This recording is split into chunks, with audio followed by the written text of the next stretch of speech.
Bismillahirrahmanirrahim.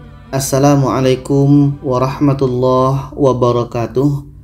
Alhamdulillah, kita bertemu lagi di channel Kelas Mengaji. Saya doakan kita semua selalu sehat, rezeki dilancarkan, dan kita semakin semangat untuk belajar mengaji Al-Quran ini. Baiklah, pada kali ini kita menjawab satu pertanyaan dari sahabat kita, yaitunya sebetulnya dia hanya menanyakan tentang ikhfa dan idgham. Apa perbedaan ikhfa dan idgham? Kalau kita kaitkan dengan makharijul huruf, idgham itu adalah memasukkan ke huruf yang kedua. Kalau ikhfa itu apakah jelas nun sukunnya? Jadi itulah lebih kurang pertanyaannya. Jadi dikarenakan ikhfa dan idgham juga ada kaitan pertanyaan dengan izhar, maka kita akan bahas perbedaan di antara ketiga hukum ini. Perbedaan izhar, ikhfa, dan idgham. Dan insyaallah pertanyaan daripada sahabat sekalian masih banyak lagi sebetulnya, tapi saya akan coba jawab satu persatu secara perlahan-lahan. Di samping juga ada judul yang ingin saya tampilkan dari ide saya sendiri. Jadi untuk terlebih dahulu kita akan lihat pengertian dari ketiga hukum ini. Izhar itu adalah izhar halki, kita ambil. Ikhfa itu ikhfa hakiki. Sedangkan untuk idgham kita ambil salah satu dulu, idgham bi gunnah. Karena kalau yang satunya lagi idgham bila gunnah itu lebih kurang sama karena sama-sama idgham. Dan izhar ini ada lagi satu, itu izhar wajib.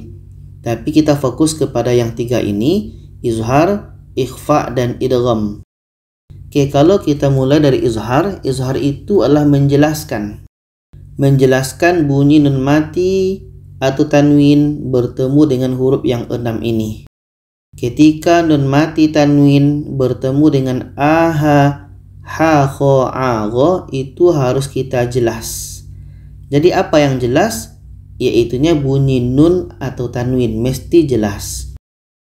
Dan ini simbolnya seperti ini. Ketika nun mati atau tanwin atas, tanwin bawah, tanwin depan bertemu dengan huruf yang 6 ini, maka bacanya adalah mesti jelas. Apa yang jelas tadi? Yaitunya nun matinya dan tanwinnya. Dan ini dibaca tidak dengung. Oke, poin untuk izhar adalah jelas. Yang jelas itu adalah nun dan tanwinnya. Yang kedua kita masuk ikhfa hakiki, yaitunya menyamarkan atau menyembunyikan.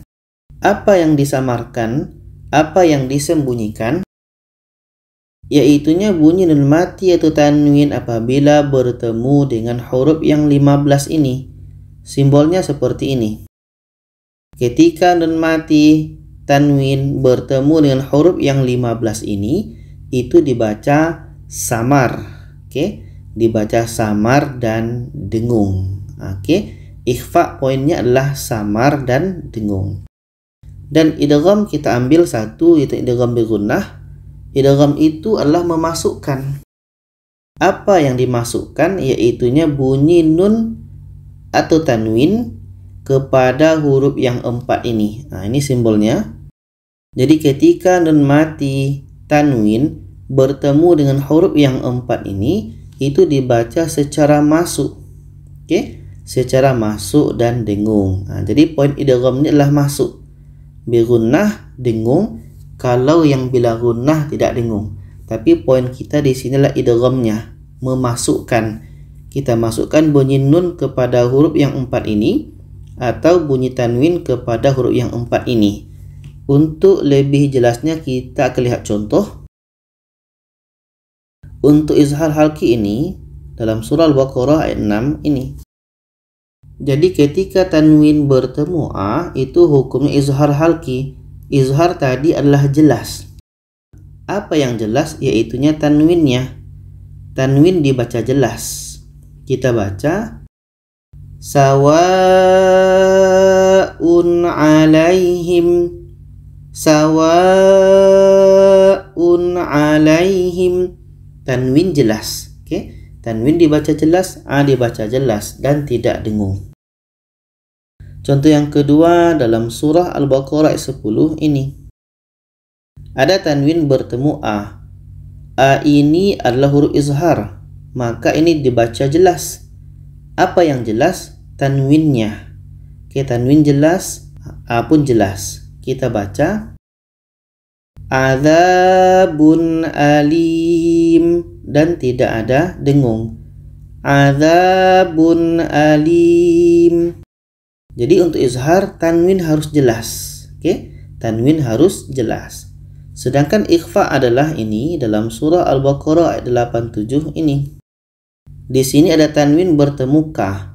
Ka ini adalah huruf ikhfa hakiki. Dan ikhfa tadi adalah dibaca samar. Apa yang masuk samar? Ketika kita sebut tanwin, kita sudah merasakan huruf ka. Ka ini letaknya adalah di pangkal lidah ya, di pangkal lidah. Kalau izhar tadi jelas, halki adalah tenggorokan. Jadi ini huruf tenggorokan. Kalau ini ikhfa ini lebih kepada banyak huruf lidah. Jadi ketika tanwin bertemu ka, ketika sebut huruf tanwin kita sudah merasakan huruf ka. Ka ini letaknya di pangkal lidah ya. Jadi kita baca fa fariqan kadzabtum. Fa fariqan kadzabtum. Jadi untuk ikhfa ketika sebut tanwin kita sudah merasakan huruf ka. Jadi bunyi tanwin ini agak samar. Oke? Agak samar bunyinya. Kalau ini tadi jelas karena izhar. Kalau ini samar. Fa fariqan.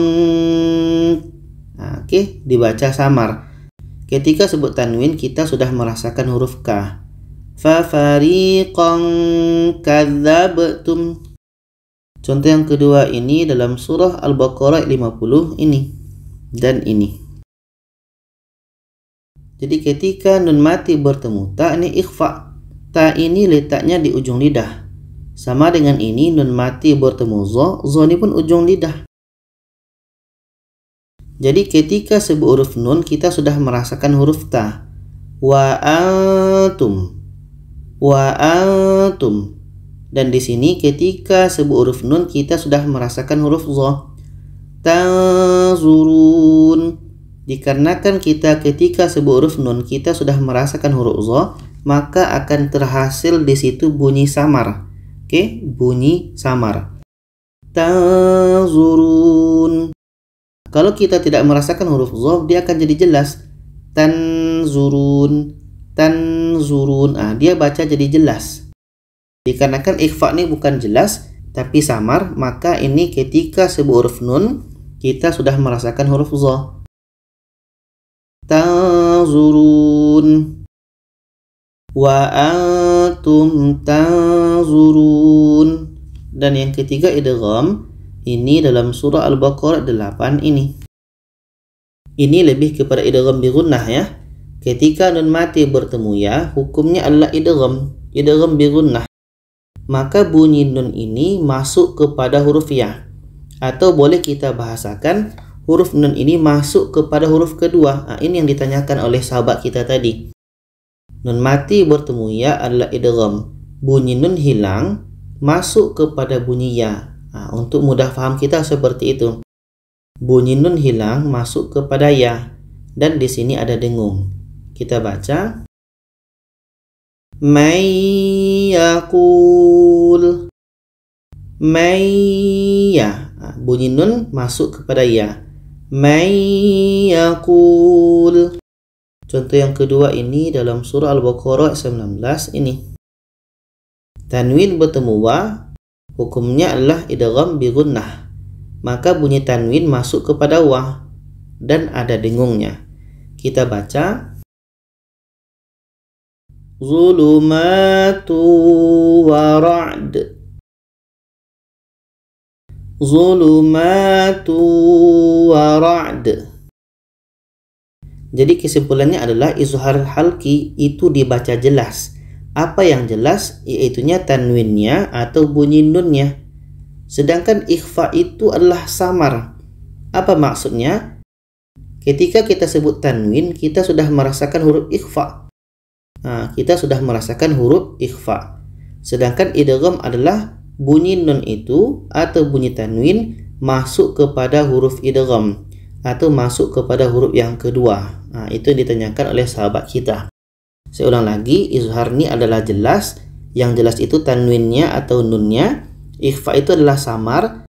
Cara membaca samar adalah ketika membaca tanwin atau nun, kita sudah merasakan huruf ikhfa tersebut. Sedangkan idgham adalah bunyi nun atau tanwin masuk kepada huruf idgham. Oke, itu saja perbedaan di antara izhar, ikhfa, dan idgham. Semoga kita bisa pahami. Kalau ada saran, pertanyaan, boleh komen di bawah. Silakan share kepada yang lainnya. Terima kasih. Wassalamualaikum warahmatullahi wabarakatuh.